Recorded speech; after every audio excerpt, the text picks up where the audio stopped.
నమస్తే, welcome to Shri media. నేను విష్ణుప్రియ. ప్రభుత్వం సరైన సక్రమంగా పని చేస్తుందా అని సామాన్యుడు ప్రశ్నిస్తే ప్రతిపక్షం వాళ్ళు పని చేయట్లేదు అని చెప్తారు. అధికార పక్షం వాళ్ళు మేము చేస్తున్న ప్రతి కార్యక్రమం ప్రజా ప్రయోజనం కోసమే అని చెప్తారు. ఇప్పుడు జరుగుతున్న ఈ కార్యక్రమాల్లో ప్రజా ప్రయోజనం ఎంత ఉందో ఇప్పుడు మనం తెలుసుకోవాల్సిన అవసరం ఎంతైనా ఉంది. మనతో పాటు ఉన్నారు కాంగ్రెస్ పార్టీ అధికార ప్రతినిధి బొజ్జా సంధ్యారెడ్డి గారు. మేడంతో మాట్లాడి చాలా ఆసక్తికరమైన విషయాలు తెలుసుకుందాం. నమస్తే మేడం. నమస్తే అమ్మా. మేడం, అధికార పక్షం వాళ్ళు అనగానే సామాన్యుడికి రకరకాల ప్రశ్నలు ఉంటాయి. ప్రస్తుతానికి మనం హైడ్రా గురించి మాట్లాడుకుంటే ఇంకా అది నలుగుతూనే ఉంది. అసలు ఈ హైడ్రాలో మేడం ప్రజలు మాట్లాడుతున్న విషయం చాలా తక్కువ స్థాయిలో, దిగువ మధ్య తరగతిలో ఉన్న వాళ్ళకేమో నోటీసులు ఇవ్వకుండా అర్ధాంతరంగా కూల్చేస్తున్నారు. పైన ఉన్న స్థాయి వాళ్ళకేమో తిరుమల రెడ్డి గారు లాంటి వాళ్ళకి మాత్రం నోటీసులు, దాని మీద క్యాప్షన్లు వేసి పేపర్లో వార్తలు కూడా వస్తున్నాయి. మరి దీన్ని మీరు ఎలా సమర్థిస్తారు? లేదమ్మా, హైడ్రా అనేది ప్రజల కోసం పెట్టింది. ఇది రేవంత్ రెడ్డి గారు ఏదో సొంత లాభాల కోసం పెట్టిన ఇది కాదు. ఇది ప్రజలందరూ కూడా అర్థం చేసుకోవాలి. ప్రజలు సహకరిస్తున్నారు.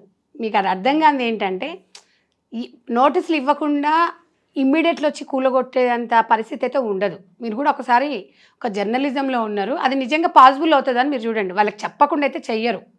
దాన్ని ఏం చేస్తారంటే, ఇక వాళ్ళకి తెలుసో తెలియకనో వాళ్ళు ఏదో మాట్లాడి దాన్ని ఏం చేస్తారంటే, బీఆర్ఎస్ నాయకులు పేడెడ్ వాళ్ళు ఉంటారు కదా, వాళ్ళకు 20,000 30,000 ఇచ్చి ఆ పేడెడ్ మీడియాని పెట్టుకుంటాడు అని, ఆ సోషల్ మీడియాని పెట్టుకొని అందులో అదంతా అది ఎడిట్ చేసి చేస్తారు. కానీ అలా ఎప్పుడు ఉండదు. మీకు ఇక్కడ ఒకటి ఏంటంటే, ఇవాళ పార్టీలకు అతీతంగా కూడా రేవంత్ రెడ్డి గారిని అప్రిషియేట్ చేస్తున్నారు. కానీ మేడం, ఇప్పుడు మీరు అన్నది నిజమే, నోటీసులు చేసినాం, నోటీసులు ఇవ్వకుండా జరగదు అని అడుగుతున్నారు. కానీ దిగువ మధ్య తరగతి వాడికి నోటీసులు ఇచ్చినా కూడా వాళ్ళకి కొంత సమయం ఇవ్వాల్సిన అవసరం లేదంటారు. ఒకటమ్మా, సమయం ఇవ్వకుండా అంటే ఏముండదు. సమయం ఇచ్చినా, సమయం ఏం చేసినా వాళ్ళ మధ్యతరగతి వాళ్ళు ఇబ్బందులు గురవుతుంటారు పాపం. అంటే అది కూడా ప్రభుత్వం కూడా ఆలోచిస్తుంది.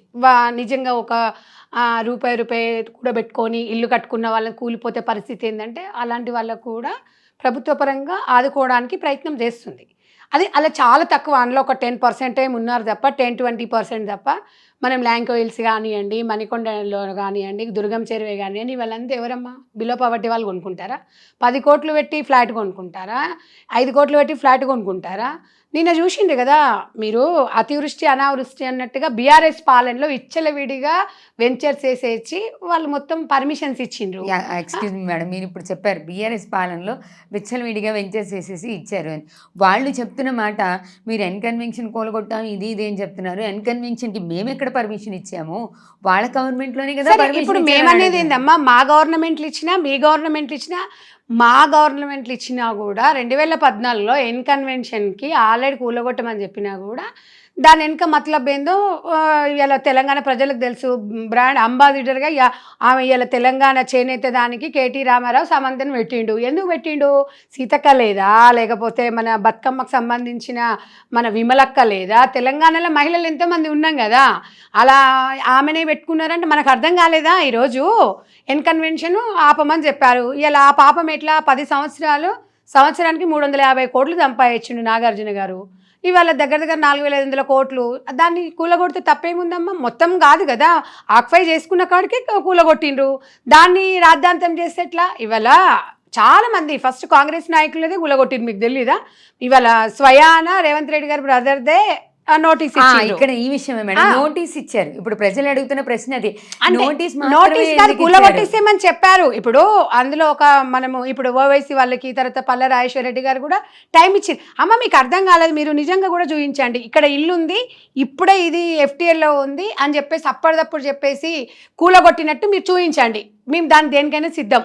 వాళ్ళకి టైం ఇచ్చిండ్రు, ఎవరికి టైం ఇవ్వకుండా ఉండదమ్మా.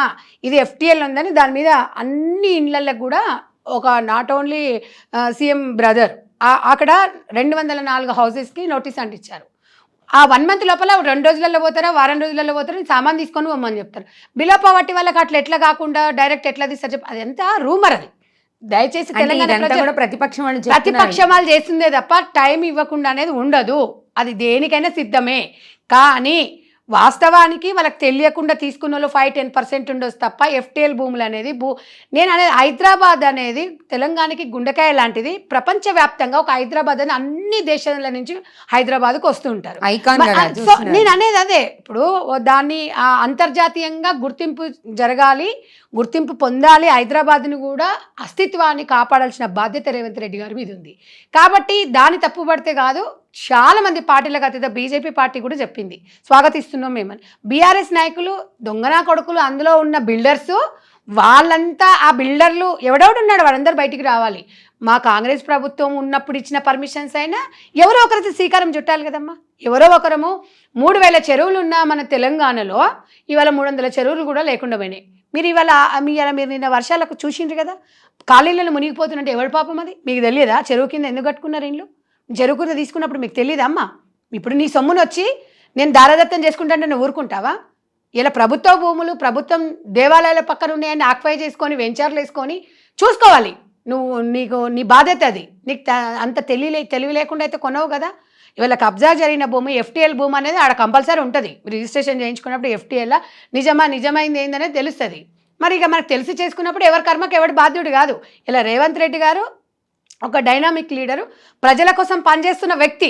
ఇలా అది కూడా రూమర్ ఇచ్చిండ్రు, ఆంధ్ర నాయకుడు నాగార్జున వాళ్ళ బిడ్డ పెళ్లి కూడా అందులోనే చేసిన ఆయన గులగొట్టిండు అని అంటుండంటే, ఆంధ్ర తెలంగాణ అనేది ఇండస్ట్రీకి ఎప్పుడు చెప్పలేదమ్మా. ఇండస్ట్రీ అనేది గతంలో మద్రాసులో ఉండి హైదరాబాద్లో ఉంది. దానికి ఒక పెద్దపీట వేస్తున్నాం.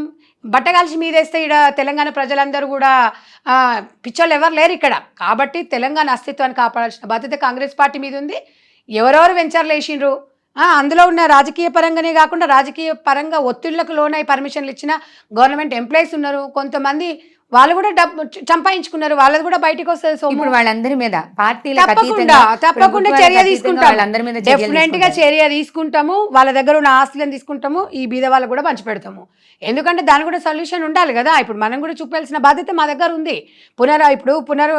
పునర్నిర్వాసం అక్కడ కల్పించాలి అంటే మా మీద, ప్రభుత్వం అంటే మేమే కదా, మా మీద కంపల్సరీ. పక్షాలు చెప్తున్న ఈ మాటను మీరు పూర్తిగా ఖండిస్తాము. వాళ్ళకి ఉదయం 7 గంటలకి కేటీఆర్ గారే చెప్పారు కదా, నేను ఒకటి అడుగుతున్నా, కేటీఆర్ అంత దరిద్రుడు ఇంకొక దరిద్రుడు ఇంకా తెలంగాణ రాష్ట్రంలో లేడు. నేను ఒకటే చెప్తున్నా, ఇవాళ ఈ హైదరాబాద్లో హైడ్రా విషయం మొదలు పెట్టినట్టయితే ఈ వర్షాలకి కారణము, వర్షాలు వచ్చినప్పుడు రోడ్లు నిండిపోయినప్పుడు ఏం చెప్పిండు ఆయన ఒక మంత్రి ఉన్నాడు, ఆయన హైదరాబాదు ఐటీ మినిస్టర్ ఉన్నాడు. ఏం చెప్పిండు, 10 సంవత్సరాలలో తెలంగాణ వచ్చిన తర్వాత లక్షల కోట్లు అప్పు చేసి తగలబెట్టి ఇవాళ కనీసము తెలంగాణలో వర్షం వస్తే బయటకు వెళ్ళని పరిస్థితి ఉంది. ఈ పాపమంతా ఎవరిదమ్మా? కాంగ్రెస్ పార్టీదా? 10 సంవత్సరాలలో మేము డల్లాస్ అన్నాం, హైదరాబాద్ని డల్లాస్ చేస్తాము, మా ఓల్డ్ సిటీని ఇస్తాబుల్ చేస్తామన్నారు. ఎక్కడ చేసిండ్రమ్మా? నేను పత్రికా పరంగా కూడా కేసీఆర్ గారు చెప్పారు, గుంతలు లేని రోడ్డు చేస్తే నేను గుంతలు ఎక్కడనంటే ఒక ఫోటో పెట్టి 1000 రూపాయలు పంపిస్తాం మీకు అన్నాడు. అసలు గుంతలు లేనిది ఎక్కడ ఉందా చూపించమంటాం. సో అలాంటి పరిస్థితిలో తెలంగాణలో చేసి అయితే ఇప్పుడు మీరు కేటీఆర్ గారు చేసినటువంటి విమర్శలు పూర్తిగా ఖండిస్తున్నారు. ఇదే వర్షాలు వచ్చినప్పుడు ఆయన కేటీఆర్ మంత్రి హైదరాబాద్ లో తిరుగుతున్నప్పుడు ఏ ఒక్కరు కూడా పట్టించుకొని పరిస్థితిలో ఉండే, నాలాలు కానీ మేము అది చేస్తాం ఇది అరచేతిలో స్వర్గం చూపించి తెలంగాణ ప్రజలు నట్టెట్లా ముంచిండు. ఎక్కడ ఉందండి? ఇప్పుడు కూడా రాజకీయాలు చేస్తే ఎట్లా అండి? ఇప్పుడు ఉన్న విపత్తి ఏంది? వర్షాలు వచ్చినవి, అందరూ రాజకీయాలను పక్కన పెడదాం కొద్దిసేపు, వాళ్ళని అందరిని ఆదుకోవాల్సిన బాధ్యత ఉంది. తలా ఒకరము, నేను సైతం సమాజంలాగా ముందుకోయి మనం చేయాలి తప్ప ఇప్పుడు కూడా రాజకీయాలు చేస్తే దానంత నీచమైన బతుకు ఇంకొకటి ఉండదు. ఎందుకంటే తెలంగాణ ప్రజలు కర్రగాల్చి వాత పెట్టారు, ఆయన మరుగుతా ఉన్నారు. మీరు ఎందుకు మరుగుతున్నారు అర్థం కావట్లేదు. రేవంత్ రెడ్డి గారి మీద కళ్ళల కాకులు జిల్లడు వాళ్ళు పోసుకుంటున్నారు ఆయన సీఎం మైండ్ అని. మీరు 10 సంవత్సరాలు ప్రజలు మీకు 10 సంవత్సరాలు ఇచ్చిరు, 8 నెలలు అయింది మేము వచ్చి. 8 నెలలు కాకముందుకి అన్ని ఒకసారి చేయమంటే మొత్తం అదే అన్ని ఒకసారి చేయమంటే కాదు మేడం. రేవంత్ రెడ్డి గారు చెప్పిన మాట ఆగస్టు 15వ తారీఖు లోపు మేము రైతు భరోసాలు, రైతు రుణమాఫీ ఒక మంచి క్వశ్చన్ అడిగినావు. ఆగస్టు 15 లోపల 2 లక్షల రుణమాఫీ చేశాము. నేను ఒక మాట అడుగుతాను, నీకు పెళ్ళైనప్పుడు నీ పేరు, ఇప్పుడు ఏం పేరు నీ పేరు? విష్ణుప్రియ. నీకు పెళ్లి కానప్పుడు ఒక పేరు ఉంటుంది, ఇంట్లో పెట్టినేం ఒకటి ఉంటుంది, అవునా? ఇప్పుడు నా పేరు బుజ్జి, పెళ్లి కానప్పుడు నా పేరు మాధవి, పెళ్ళైన తర్వాత సంధ్యారెడ్డి. అంటే ఇన్ని పేర్లు ఉన్నప్పుడు మనం గతంలో మనము కొన్ని బ్యాంక్ పాస్బుక్లలో, ఆధార్ కార్డులో ఒక్కొక్కసారి స్పెల్లింగ్ కూడా తప్పు పడుతుంది. దాన్ని కూడా రేవంత్ రెడ్డి కాంగ్రెస్ పార్టీ కారణం అవుతుందమ్మా. మేము అనేది ఏంది 60% మాఫ్ అయింది, 40% వీళ్ళ ప్రాబ్లమ్స్ ఉన్నాయి, ఆ ప్రాబ్లమ్ని సాల్వ్ చేసుకొని. మీరు అంటున్నారు మేడం 60% మాఫ్ అయిందని, ప్రతిపక్షం వాళ్ళు మీకు ఇంకోటి తెలియదు, ప్రతిపక్షం అన్నా మన మీ మీడియా కూడా జర్నలిజం కూడా ప్రజల పక్షాన్నే కదమ్మా. ప్రజల పక్షాన్ని అడగండి. ఆ చిల్లరల గురించి మాట్లాడితే మనం టైం వేస్ట్ అవుతుంది. ఎందుకంటే ఈ వేదికను మీరు ఇంత మంచిగా ప్రజల కోసం పెట్టుకున్నారు, ప్రతిపక్షం 4-5 ఇచ్చి అందరికి ఇవ్వడం కాదు, మేము ఒకటే చెప్తున్నాం. ఇప్పుడు ఇవాళ గ్రామాలలో కూడా ఎంఆర్ఓ దగ్గర నుంచి గ్రామ సెక్రటరీ నుంచి అందరు మిలిచి ఫ్యామిలీ సర్టిఫికేట్ పరంగా నిజంగా వాళ్ళకి రుణమాఫీ ఎందుకు జరగలేదు, ఒకవేళ భార్యకు జరిగితే భర్తకు ఎందుకు జరగలేదు, వీళ్ళకి ఎంత లోన్ ఉంది, ఒకవేళ 2 లక్షల పైన ఉంటే మీది కట్టమంటున్నారు, కట్టిన తర్వాత క్లారిటీ వస్తుంది. అట్లనే ఒక 20% ఉన్నారు, అదంతా పోతే 80% అయింది కదా, ఇంకొక 10% అంటే 2 లక్షల పైన ఉన్నది కడితే 2 లక్షలు మాఫీ చేస్తాం. డెఫినెట్గా 2,10,000 ఉంటే 10,000 కట్టేసి ఏమని చెప్తున్నారు, క్లారిటీకి ఇచ్చారు కదా. మీరు ఒకవేళ అట్లా కట్టినం కూడా మాకు కాలేదంటే మాకు తీసుకొచ్చి ఇవ్వండి, మేము చెప్తాం కదా. అట్లా మీరు అడగండి. ఏది ఉన్నా కూడా గతంలో బీఆర్ఎస్ పాలనలో 80,000 కోట్ల రూపాయలు ఖర్చు పెట్టి 26,000 రూపాయలు రాజుల సొమ్ము రాళ్ళు పాలు చేసారు. ఎట్లా అంటావు నువ్వు? ఇవాళ రోడ్ వైడింగ్లో పోయిన ప్లేస్కి కూడా వెంచర్లు వేసిన దాన్ని కూడా రైతు బంధు ఇచ్చిండు. మల్లారెడ్డి అసంటి వాళ్ళకు 600 ఎకరాలు ఉన్న వాళ్ళు కూడా రైతు బంధు ఇచ్చిండు. ఎప్పుడో గతంలో 10 ఏళ్ల కింద వాడు భూమి అమ్ముకొని వాని పేరు మీద ఉంటే వాడికి రైతు బంధు ఇచ్చిండు. ఎక్కడో చెట్లల్లో గుట్టలలో ఉన్న భూమిని దాన్ని సాగు చేయని భూమి కూడా రైతు బంధు ఇచ్చి 26,000 కోట్ల రూపాయలను రాళ్లలో పోసినావు. అదే నువ్వు నిజంగా మంచి తెలుగుమంతుని అయితే దుర్వినియోగం చేయకపోతే రైతులకు రుణమాఫీ జరిగేది, ఏకకాలంలో రుణమాఫీ జరిగేది. మరి నువ్వు ఎందుకు చేయలేదు? ఇవాళ నువ్వు 5 సంవత్సరాలు 25,000 లక్ష రూపాయలు చేసినా అని చెప్పినావు, లాభం ఏముంది? మళ్ళీ గల్ల తడిసి గంతే మోపైంది కదా మళ్ళీ. కాబట్టి ఒక్కటి మీరు ఏం చేసిండ్రు, మేము ఏకకాలంలో చేసినాం. ఏది ఇచ్చినా ఒకసారి మీకు ఇచ్చినాం అనుకో, మనం ఒక పని అయిపోతుంది మనకి, అవునా కదా, ఒక అప్పు అనేది తీరుతుంది. నువ్వు 75,000 ఉంటే 25,000 చేసి సంవత్సరం వరకు ఆగే వరకు మళ్ళీ వచ్చే వరకు ఏమైంది, మళ్ళీ మిత్తి అంతే అవుతుంది, అవునా కదా. నువ్వు చేసి లాభం ఏంది? మళ్ళీ అప్పులు చేసినా నువ్వు ఎవరి కొంపని నింపినావు, నీ కొంప నువ్వు నింపుకున్నావు, నీ కుటుంబం కొంప నింపుకున్నావు. వీళ్ళు చేసిన పాపాలన్నీ నీకు, నీ బిడ్డకు, నీకు, నీ అల్లునికి ఇవన్నీ తలగలేదా? ఇవాళ పరిస్థితి ఏంది? ప్రతిపక్ష నాయకుడిగా నువ్వు రావడానికి ప్రజలకు సిద్ధపడతలేవు. నువ్వు నిజంగా అంత తెలివి ఉన్నోడు, నేను రుణమాఫీ చేసినావు, రైతు బంధు చెప్పుకొని ఊర్లలో నేను రైతు బంధు చేసినా అని చెప్తావు. మరి నిజంగా ఇన్ని వేల కోట్లు ఖర్చు పెట్టినోడివి 2 నెలలు మరి 2 నెలల ముందైతే మనకు నోటిఫికేషన్ వస్తుందని నాకు తెలుసు. రైతు బంధు ఎందుకు వేయలేదు? 4 నెలల ముందేమో లిక్కర్ టెండర్ వేస్తావు, రైతు బంధు ఏమో ప్రజలకు వేయవు.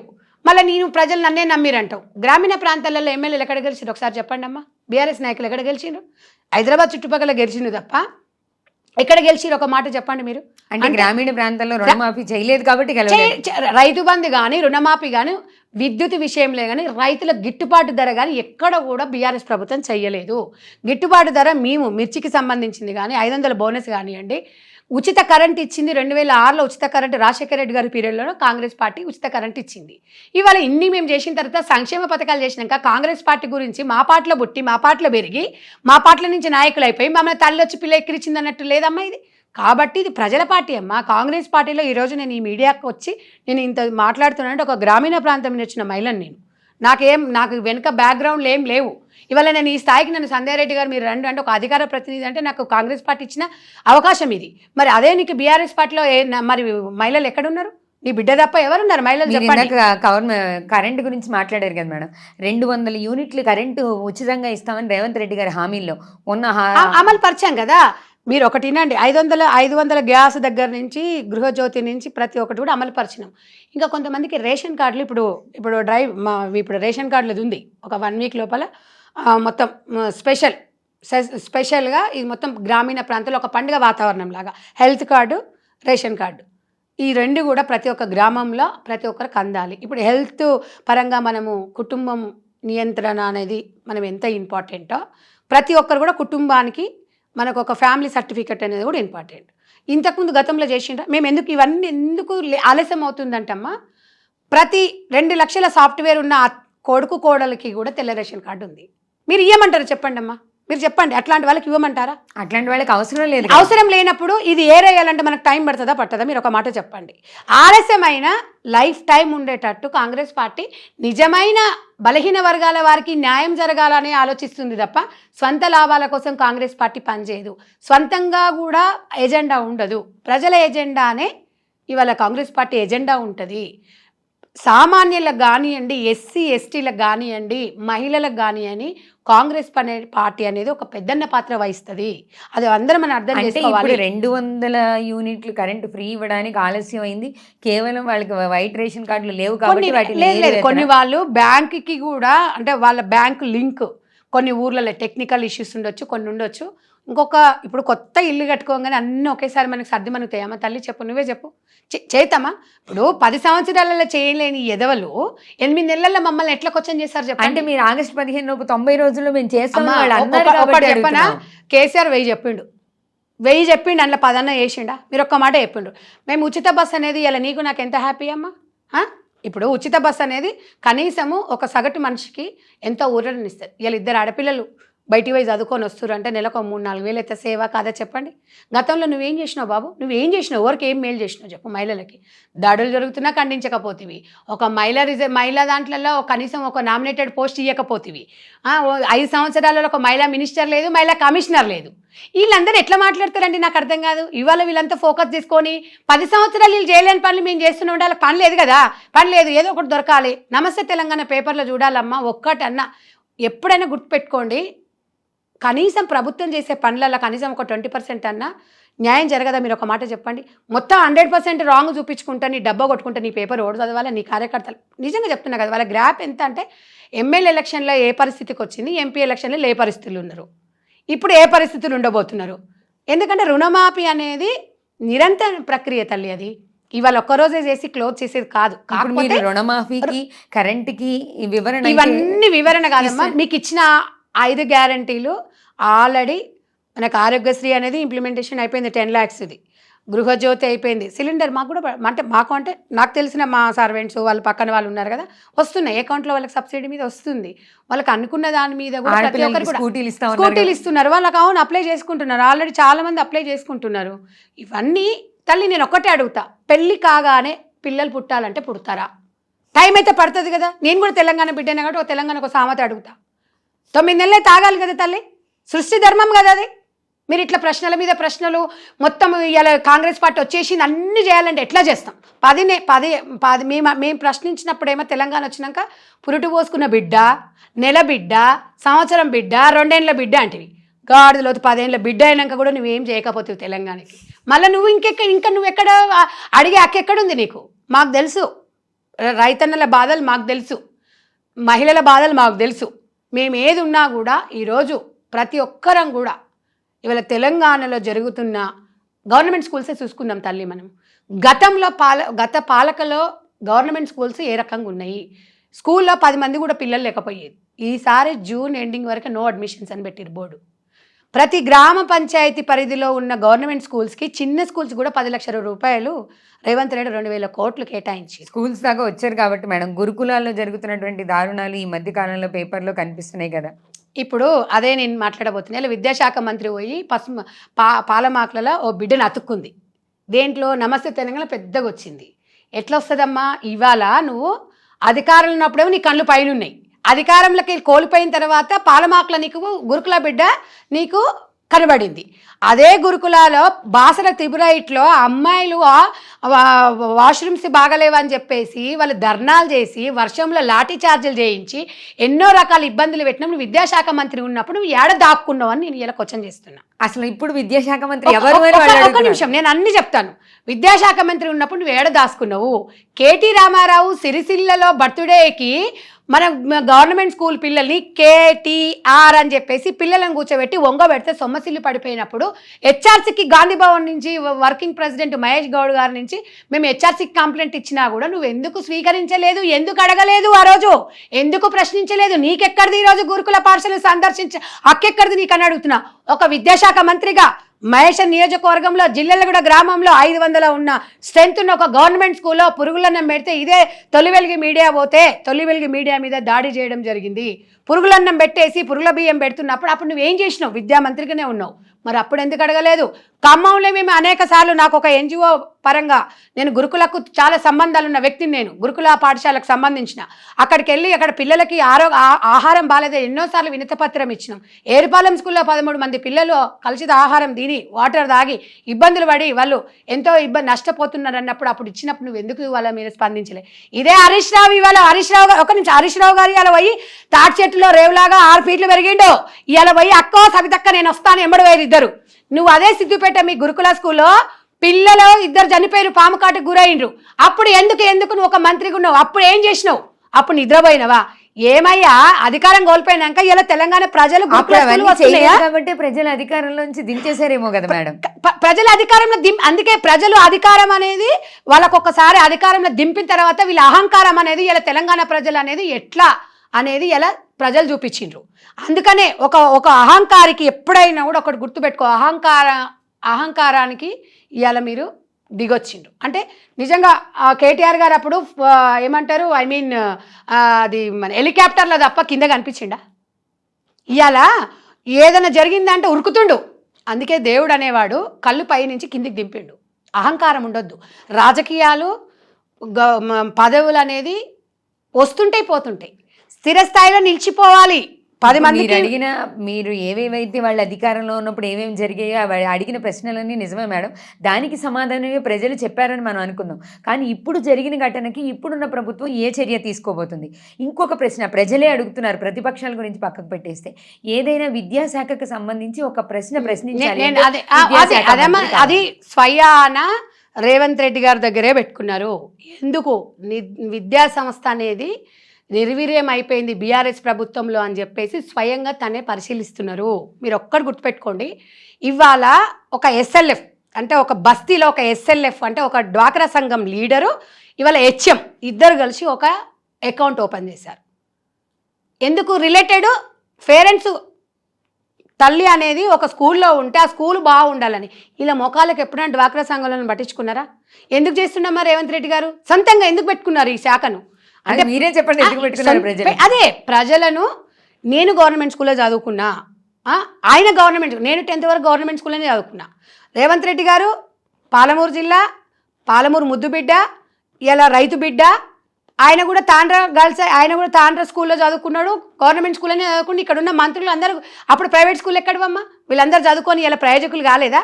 కాబట్టి అందులో ఉన్న బాధలు సాధకాలు మనకు తెలుసు. కాబట్టి ఫస్ట్ వాళ్ళకి మంచి వాతావరణం కల్పించాలని చెప్పేసి ఇవాళ వెళ్ళి మీరు ఒకసారి చూడండి. గత పాలకులకి మాకు వచ్చిన దాంట్లో ఇప్పుడు చూడండి, మేము స్కూల్ 12వ తారీఖు ఓపెనింగ్ వరకే స్కూల్ యూనిఫామ్లు మేము వాళ్ళకి సరఫరా చేసినాం. మరి మీ కాలంలో స్కూల్ యూనిఫామ్స్ స్కూల్ జూన్లో ఓపెన్ అయితే అక్టోబర్లో ఇచ్చేవాళ్ళు. గురుకులాలలో స్కూల్స్లలో బట్టలు కరెక్ట్ కుట్టేవాళ్ళు గారు. ఈరోజు మాకు విద్యా సంస్థ మీద అవగాహన ఉందా లేదు? మీరు ఒక మాట చెప్పండి. మీరు మీ హోంమంత్రి ఉన్నాడు అప్పుడు, ఆయన అసలు హోంమంత్రి తెలంగాణ రాష్ట్రంలో ఉన్నాడు అప్పుడు?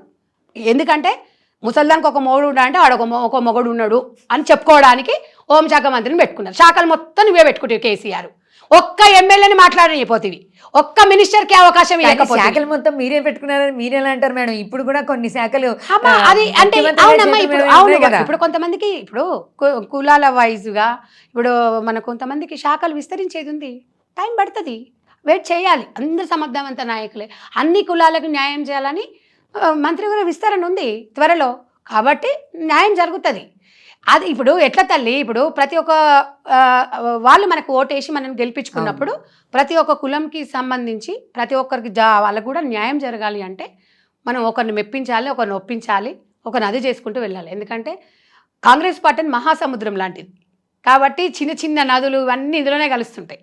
కాబట్టి అందులో ఒక కార్యకర్తగా పనిచేయడం కూడా గొప్పగా భావిస్తాం మేము. అవకాశాలు అనేది వస్తాయి, కొంచెం టైం వస్తుంది. అవకాశాల కోసమే పని చేయాల్సిన అవసరం లేదు. అవకాశాలు అవంతలు అవే వస్తుంటాయి, మనం పని చేసుకుంటూ వెళ్ళిపోవాలి. కాబట్టి ఏది ఏమైనా ఇవాళ తెలంగాణలో నెంబర్ 1గా కాంగ్రెస్ పార్టీ పనిచేస్తుంది. ప్రతిపక్షాల విమర్శలు అనేది మేము వాళ్ళు జల్లే విమర్శలు పూలగా మేము మా మీద విమర్శలని పూలగానే తీసుకుంటారు మేడం. ఇప్పుడు మనం చెప్పుకున్న వాటిలోనే ఒక సామాజిక వర్గం, మీరు ఇప్పుడు దాకా వచ్చారు కదా అక్కడ దాకా, ఎస్సీ ఎస్టీ వాళ్ళకి మేము బాలికల కోసమని ప్రత్యేకంగా డబ్బులు ఇస్తాము అనే దాన్ని కూడా ఒక ప్రతిపాదన తీసుకొచ్చారు. వాళ్ళు ఇప్పటిదాకా అసలు ఎక్కడ ఇవ్వడమే జరగలేదు అనే వాదన కూడా చెప్పాము కదమ్మా. వీళ్ళు బీఆర్ఎస్ నాయకులు 2.5 లక్షల కోట్ల అప్పు ఉంది అని చెప్పారు. తెలంగాణ వచ్చిన తర్వాత సారీ మన కాంగ్రెస్ గవర్నమెంట్ వచ్చిన తర్వాత మంత్రివర్గం తర్వాత అందరూ కూర్చొని అసలు శాఖలన్నీ ఓపెన్ చేసి చూస్తే 7 లక్షల కోట్ల చిల్లర పైచీలకు ఇలా అప్పులు ఉన్నాయి తెలంగాణలో. ఈ అప్పుల కూపం నుంచి ఫస్ట్ మనకు రైతులు బాగుండాలి, అవునా? ఫస్ట్ అయితే తిండి కావాలి కదమ్మా, తర్వాత ఇవన్నీ. తిండి అయితే బతకాలి కదా మనిషి, ఏదైనా చేయాలి అంటే. అదే కదా. కాబట్టి రైతులకు ఫస్ట్ రుణమాఫీ. సో ప్రతి ఒక్క చదువుకోవాలి, విద్య, ఆర్థిక, ఇవన్నీ కూడా చాలా ఇంపార్టెంట్. ఆరోగ్యం రాగానే ఆరోగ్యశ్రీ కూడా 10 లక్షలకు చేసాం కదా. 1 by 1 చేస్తాం. 5 సంవత్సరాల లోపల మేము చేయలేదనుకోండి, ప్రజలు మాకు తీర్పిస్తారు కదా. దాని గురించి మీకే మంచిది కదా. మేము చేస్తలేం అంటారు కదా, మీకే మంచిది కదా. రండి, మీరు ఎన్ని ఉద్యోగాలు ఇచ్చారు? మేము ఇన్ని వేల ఉద్యోగాలు, 30,000 ఉద్యోగాలు ఇచ్చినాయని చెప్పారు. ఉద్యోగం నోటిఫికేషన్ వాడి ఎగ్జామ్ రాయంగానే ఇచ్చినామని కాదు, నిజంగా జీతం ఇస్తే నువ్వు లెక్క. దీని గురించే మాట్లాడదాం మేడం. మేము ఆల్రెడీ ఇచ్చిన ఉద్యోగాలకి పట్టాలు ఇచ్చి మేము ఇచ్చాం ఉద్యోగాలని చెప్పి నేను చెప్తున్నా. ఇప్పుడు నువ్వు డిఎస్పీ నోటిఫికేషన్ పడింది, ఎగ్జాంపుల్ చెప్తున్నా, నీకు వచ్చింది అని చెప్పిండు. నీకు జీతం ఇచ్చిన తర్వాత జాబ్ వచ్చినట్లు లెక్కనా? నీకు వచ్చింది లిస్టులో పేరు వస్తే నీకు వచ్చినట్లు లెక్కన? ఒక మాట చెప్పండి. జీతం ఇచ్చిన తర్వాత వినండి, మేము జీవో ఇచ్చిన తర్వాత మీకు అకౌంట్లో శాలరీ పడితే అది కాంగ్రెస్ అకౌంట్లోకి వస్తుందా? మేము ఇచ్చినట్టే మీరు ఇచ్చిన. మీ చేతిలో ఉన్న అవకాశాన్ని కూడా వాళ్ళకి ఎందుకు ఇవ్వలేదు? మేము ఇచ్చినాం, మీరు ఎందుకు చేయలేదు? మరి మేము వద్దన్నామా? ఎవరైనా ప్రతిపక్షాలు అడ్డుకున్నారా? 6 నెలలమ్మా, చాలా మంది 6 నెలల వరకు వెయిట్ చేసారు. ఉద్యోగం వచ్చినాక కూడా జీతం పడలే వాళ్ళకి, జీవో జారీ చేయలేదు. ఉద్యోగాలు ఇచ్చినామన్నారు, ఎగ్జామ్ పెట్టిరు, ఇది వచ్చిందని చెప్పిండ్రు తప్ప ఇప్పుడు మేము ఇచ్చినాం. మరి అది ఇప్పుడు మేము ఇంత అప్పులు ఉన్నా కూడా తెలంగాణ రాష్ట్రంలో గవర్నమెంట్ ఎంప్లాయీస్కి ప్రతి నెల 1st తారీఖే జీతాలు ఇస్తున్నాం. మీరు ఇచ్చిండ్రా? ఒకసారి చెప్పండి అమ్మా. మీరు కూడా ఒక సమాజంలో సైతం మీరు భాగమే కదా. కాంగ్రెస్ పార్టీ చేసింది ఏంది? బీఆర్ఎస్ జర్నలిజంలో కూడా ఎట్లయిపోయిందంటే పాలిటిక్స్ అయిపోయినాయి కొన్ని. మేము మిమ్మల్ని అంటలేను నాన్న, ఎందుకంటే మనం కూడా కొన్ని ప్రజల పక్షాన ఉండే ఛానల్ నేను కూడా అదే చెప్తున్నా. కొన్ని మీ మీడియా ద్వారా చెప్తున్నా, ప్రజల కోసం ఒక 20-30% అన్న పనిచేయాలి జర్నలిజంలో. ఖచ్చితంగా మేడం, అసలు ప్రజల కోసమే పనిచేయాలి. అంటే మనం చెప్పడం కాదు, కొన్ని మీడియాలు ఎట్లున్నాయంటే వక్రీకరించడము, చేసింది చెప్పకపోవడం, దాని గురించి అది చేయడం తప్ప ఈ సలహాలు ఇవ్వచ్చు. జర్నలిజం ఇలా చేస్తే బాగుంటుంది. జర్నలిజం అనేది నాకు చాలా ఇష్టమైనది. ప్లస్ ఎందుకంటే వాళ్ళ మీద అపారమైన నమ్మకము, గౌరవము, నాకు ఇవన్నీ అపారమైన నమ్మకము, గౌరవం ఇవన్నీ కూడా నాకు ఉన్నాయి. కాబట్టి తెలంగాణ రాష్ట్రంలో ఇవాళ మీడియా అనేది పెద్దన్న పాత్ర వహిస్తుంది. కాబట్టి ఏ చిన్న ఛానల్ని కూడా నేను విమర్శించను, ఏ చిన్న ఛానల్ని కూడా నేను లైట్ తీసుకోను. ఏ చిన్న ఛానల్ దాని వెనక ఎంత కృషి ఉంటుందో మాకు తెలుసు. ఇవాళ చిన్న ప్రజల పక్షం మీదే ప్రశ్నిస్తున్నా మేడం. మీరు ఇప్పుడు చెప్పేదాన్ని బట్టి కదా ప్రజలకు అర్థమవుతుంది. ఈ మీడియా ద్వారా అదే ఇప్పుడు ఒక చిన్న ఛానల్ అంటాం, ఒక చిన్నగా మనం వాళ్ళు నేర్చుకున్న తర్వాతనే బాలశిక్ష కదా. కాబట్టి ఇవాళ నేను కొన్ని వందల స్మార్ట్ ఫోన్ ఉంది, చిన్న వీడియో తీసి మనం వైరల్ చేసుకోవచ్చు. ఇంత అద్భుతాలు మన చేతిలోకి వచ్చినాయి ఇవాళ రేపట్ల. ఇవాళ పెద్ద పెద్ద ఛానల్స్ కన్నా యూట్యూబ్ ఛానల్స్ ఎక్కువ చూస్తూ ఉన్నారు. కాబట్టి ఏ పుట్టలో ఏ పాము ఉందో, ఒక్కొక్కసారి చిన్న చిన్న పేపర్లలోనే మంచి మెసేజ్ ఉంటుంది. కాబట్టి జర్నలిజాన్ని బతికించుకోవాలి మనం ప్రజల పక్షాన. ఎందుకంటే ఇలా ఆంధ్రప్రభ, అప్పుడు ప్రజాతంత్ర, ఆంధ్రపత్రిక, అవన్నీ చిన్న చిన్న పత్రికలు అప్పుడు ఎట్లా ఉండే తెలుసమ్మా, ప్రజల వైపు ఉండేది తెలుసా. ఇప్పుడు అది కూడా ఎట్లయిపోతుందంటే పైసమే పరమాత్మ టైప్లో అయిపోతుంది. నేను అనేది ఏంటంటే అంటే మనుషులు ఎవరెట్లా మారినా జర్నలిజంలో మార్పు రావద్దు. ప్రశ్నలే అడిగాం మేడం. ఎందుకంటే అంటే మిమ్మల్ని గురించి నేను అనట్లేదు. నేను ఎందుకంటే నాకు ఒక అవకాశం వచ్చింది మీడియా పరంగా చెప్తే ఏదో కోర్టులో ఒక్కరన్నా చూస్తారు కదా. వాస్తవాలు చూడమని చెప్పండి, వాస్తవం వాళ్ళు కూడా గ్రహిస్తారు కదా. ఇప్పుడు నేను అనేది ఏంటంటే హైఫై ఉన్న వాళ్ళది టీవీలో బాగా చూపిస్తారు. నిజంగా ఒక బీదోని ఇంట్లో ప్రాబ్లం వచ్చింది, వాళ్ళ పిల్లలను చనిపోతున్నారు, వాళ్ళ పిల్లలకి ఇట్లా ప్రభుత్వం ఆదుకోవాలని ఒక మీడియాని ఆశ్రయించాల్సిన పరిస్థితి తెలంగాణ రాష్ట్రంలో ఉండే. మీడియా మా దృష్టికి తీసుకొచ్చినప్పుడు తప్పకుండా మనం మా మీద బాధ్యత ఉంది. సామాజిక స్పృహ ఉన్న వ్యక్తులు ఎవరైనా కూడా చేయాల్సిన పరిస్థితి ఉంది. ఇవాళ చిన్న చిన్న మీడియాని కూడా బతకనిద్దాం, చిన్న చిన్న పేపర్ వాళ్ళని కూడా బ్రతకనిద్దాం, వాళ్ళకు కూడా ఒక లైఫ్ని ఇద్దాం. ఎందుకంటే ఫ్యూచర్లో వాళ్ళు కూడా రేపు మీరు ఉన్నంత స్థాయికి వెళ్తేనే కదా మీరు కూడా ఇవాళ ఎంప్లాయ్మెంట్ ఎంతోమంది 10 మందికి చూపించగలుగుతున్నారు. కాబట్టి మీ బాధలు మీరు పడుతున్నారు, ఈ బాధలను కూడా అందరూ అర్థం చేసుకున్న పరిస్థితి తెలంగాణ రాష్ట్ర ప్రతి గవర్నమెంట్ కూడా గుర్తించాలి. కాబట్టి సమాజంలో మంచిని పైకి తీసుకురావాల్సిన పాత్ర ఫస్ట్ రాజకీయ నాయకుల జర్నలిజం. కాబట్టి ఈ ప్రయత్నం మీరు చేయండి. మాలాంటి మహిళా లీడర్స్ ఎదగాలి అంటే మీ సపోర్ట్ మాకు ఉండాలి. ఎందుకంటే ఈరోజు నేను ఒక గ్రామీణ ప్రాంతం సంధ్యారెడ్డి మాట్లాడగలుగుతుందా అంటే మీ ద్వారా నేను ఈరోజు తెలంగాణ ప్రజలకు కూడా తెలుస్తుంది బాగా మాట్లాడగలుగుతుందా లేకపోతే మాట్లాడలేదా అనేది.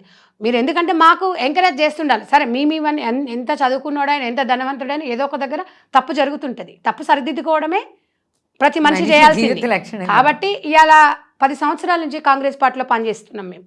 ఇవాళ ఏ పదవులు కూడా ఆశించకుండా చేస్తున్నాం. పదవులు అనేది వస్తుంటుంది.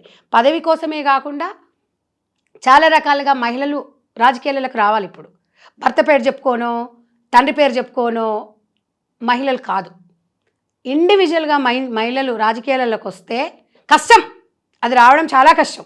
ఒక మహిళగా ఆ విషయం నేను తర్వాత అడుగుతాను. ఈ ప్రశ్నతో మనం పాలిటిక్స్ కంప్లీట్ చేసిన తర్వాత మీ ఇన్స్పిరేషన్ గురించి మాట్లాడాం. సహజంగా ఒక రాజకీయ చర్చ జరుగుతున్నప్పుడు ఎక్కడైనా 2-3 కూర్చొని రాజకీయంగా చర్చించుకుంటున్నప్పుడు పార్టీలకు అతీతంగా మేము విన్నది, ఇప్పుడు పబ్లిక్లో విన్న క్వశ్చన్ అడుగుతున్నాను.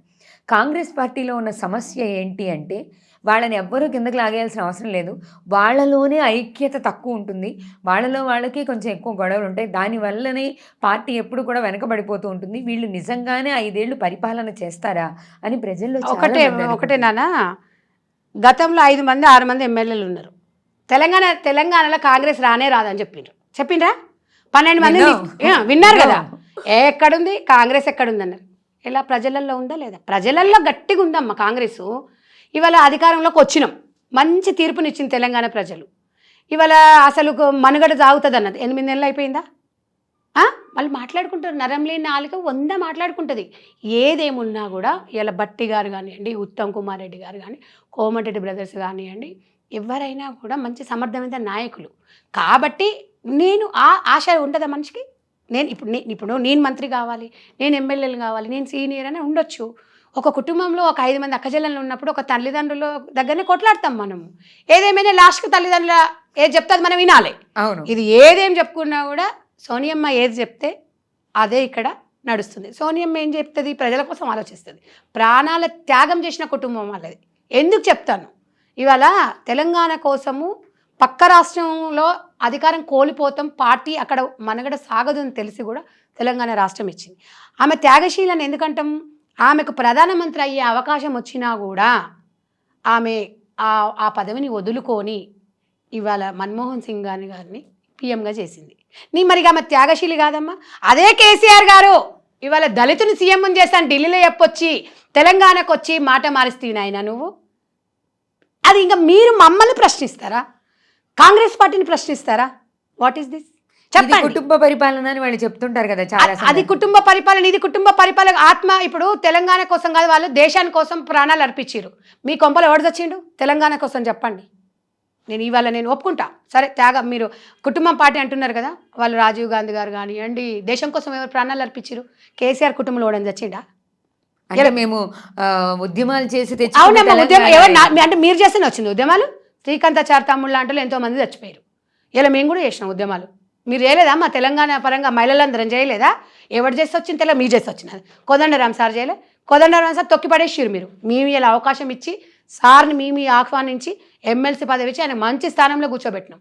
ఎప్పుడైనా కాంగ్రెస్ పార్టీ కష్టపడ్డ వాళ్ళకి పనితీరు ఉంటుంది. మీలాగనా చెట్టు పేరు చెప్పి కాయలమ్ముకొని ఏం చేసిరు? నీ కొడుకు 2006కి ముందు ఏడున్నాడు? అమెరికాలో బాత్రూమ్ గడిగటోడు. ఇలా నీ బిడ్డ ఎక్కడుంది పరిస్థితి? తీసుకొచ్చి తెలంగాణలో మంత్రి పదవి ఎమ్మెల్యే ఎంపీని చేసి మంత్రి పదవులు ఇస్తే తెలంగాణ రాష్ట్రం అప్పులకు పనిచేసి సర్వనాశనం చేస్తే అర్థమైంది కదా పరిస్థితి ఏముంది. ఇలా బయటికి కూడా రాలేకపోతున్నావు. ఒక ఉద్యమ నాయకుడు నువ్వు.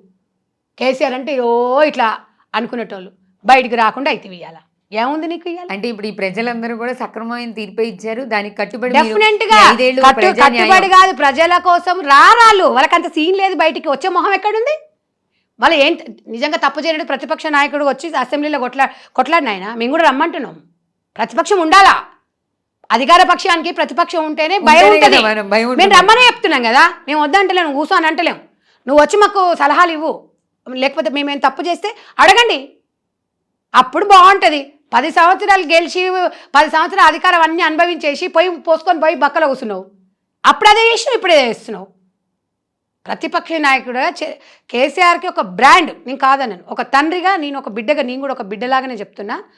తెలంగాణ పాత్ర చాలా కీలకమైన పాత్ర తెలంగాణ రావడంలో, దాంట్లో ఎలాంటి సందేహం లేదు. ఇచ్చింది కాంగ్రెస్ పార్టీ, మీరు పెద్దన్న పాత్ర వహించారు. తెలంగాణ రాష్ట్ర సమితి అనేది ఇవాళ తెలంగాణ కోసమే పుట్టింది. దాన్ని మీ చేతులారా మీరు నాశనం చేసుకోరు. భారత రాష్ట్ర సమితి అని పెట్టుకొని ఏం చేసిర్రు? ఇంకా సెంటిమెంట్లు. ఇప్పుడైతే ప్రజలు సరైన తీర్పు ఇచ్చారు. మేము బలంగానే ప్రజల కోసం పనిచేస్తున్నామని చెప్తున్నారు మేడం. ఫైనల్గా మేడం, ఒక మహిళగా చెప్పండి, మీరు రాజకీయాల్లో చాలా సంవత్సరాల నుంచి ఉన్నారు, కానీ మిగతా రంగాల్లోకి ఇప్పుడు ఒక ఐటీ తీసుకోవచ్చు, ఒక ఇండస్ట్రీ, సినిమా ఇండస్ట్రీ తీసుకోవచ్చు, ఇంకోటి ఎక్కడైనా కూడా మహిళలు కనిపించే శాతం కంటే రాజకీయాల్లో మహిళలు కనిపించే శాతం చాలా తక్కువగా ఉంటుంది. దానికి ఏంటి కారణం? ఇండివిజువల్గా బయటికి రావాలి అంటే రాజకీయాలలో చిన్న చూపు చూడడం. మహిళ ఎంత బ్యాక్గ్రౌండ్ ఉండాలి, భర్తను ఎన్నుకుండాలి, లేకపోతే తండ్రి సపోర్టో ఉండాలి, లేకపోతే బ్రదర్ సపోర్టో ఉండాలి. మామూలుగా మహిళ అంటేనే చులకన. అవునా కదా చెప్పండి? ఒక మహిళ బయటికి వెళ్తుందా అంటే 100 రూమర్స్ వస్తాయి. ఆ చూసే విధానంలో మార్పు వస్తేనే సమాజంలో రాజకీయాలలో నిలదొక్కుకోగలుగుతాము. వాస్తవం, రాజకీయాలలో చాలా అంటే ఏ కేటగిరీ వాళ్ళకైనా కూడా ప్రాబ్లమ్స్ ఉంటాయి. మీడియా రంగం కానివ్వండి, రాజకీయ రంగం కానివ్వండి, బిజినెస్ పరంగా కానివ్వండి, ఏ రంగమైనా, ఏ సినీ ఇండస్ట్రీ పరంగా కానివ్వండి, మహిళ అనే విషయంలో ఇలా మహిళలు అంత గొప్పతనం ఉంది కాబట్టి మనకి ప్రాబ్లమ్స్ వస్తున్నాయి. కాబట్టి దానికి ఒక నిజంగా ఇలా మహిళలేంది ఎక్కడ సమాజం ఎక్కడుంది ఒక మాట చెప్పండి. నేను అనేది ఏంటంటే మహిళను గౌరవించినప్పుడు రాజకీయాలకు రావాల్సి వస్తుంది. రాజకీయాలకు రావాలి అంటే కొన్ని మోరల్స్ని కూడా ఒక్కొక్క పరిస్థితిలో డ్యామేజ్ అయ్యే పరిస్థితులు కూడా ఉంటాయి. ఎందుకంటే ఒక రాజకీయంగా ఒక ఫ్యామిలీ పరంగా కూడా కొన్ని ప్రాబ్లమ్స్ వచ్చేది. అన్నిటికీ సిద్ధమయ్యి ఒక మహిళ ముందుకు రావాలంటే చాలా కష్టము.